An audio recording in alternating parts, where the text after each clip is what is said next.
Strongly criticized the indefinite postponement of the National Youth Council elections, accusing the Ministry of Youth Affairs and the National Steering Committee of poor planning, lack of transparency and failure to meet legal requirements necessary to conduct the polls. Speaking during a meeting today, youth advocates said the postponement undermines the constitutional rights of young people to participate in democratic governance. They demanded accountability from those responsible and called for a clear roadmap and timeline for holding credible elections. The youth leadership further warned that if immediate action is not taken, they will organize peaceful demonstrations on Monday to demand justice, accountability, and electoral reforms.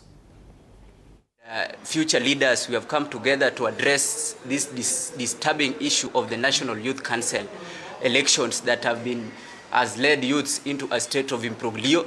There is no direction that is being given by the ministry, the PS of Youth Affairs, and the NYC CEO, Madam Gloria. On that note, I want to start by reading a press statement, and then I will invite my fellow readers. Comrades, power. Power. Youth power. Power. Youth viva. Viva. I'll start by saying the statement issued by the Steering Committee postponing the National Youth Council election is not victory for governance.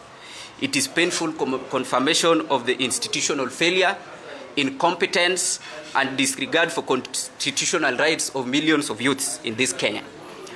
For months and years, young people repeatedly demanded transparency, civic education, public participation of voter registration, gazettement of election structures, and compliance with the National Youth Council election regulations. Instead of listening, the ministry remained silent until the 11th hour, only to announce an indefinite postponement through what it terms a press release. We categorically reject the manner in which this postponement has been communicated. A constitutional electoral process cannot be altered through an internal memo or a press statement. Any decision affecting an election established under law must itself comply with the law and applicable legal framework. The rule of law must prevail over administrative convenience. Comrades, power. Power. The Principal Secretary for Youth Affairs has failed in his constitutional and administrative responsibility to safeguard a credible electoral process. By his own admission, through this announcement, essential legal requirements, including voter education, voter registration process, appointment of election officials, and deployment of an election management system had not been completed.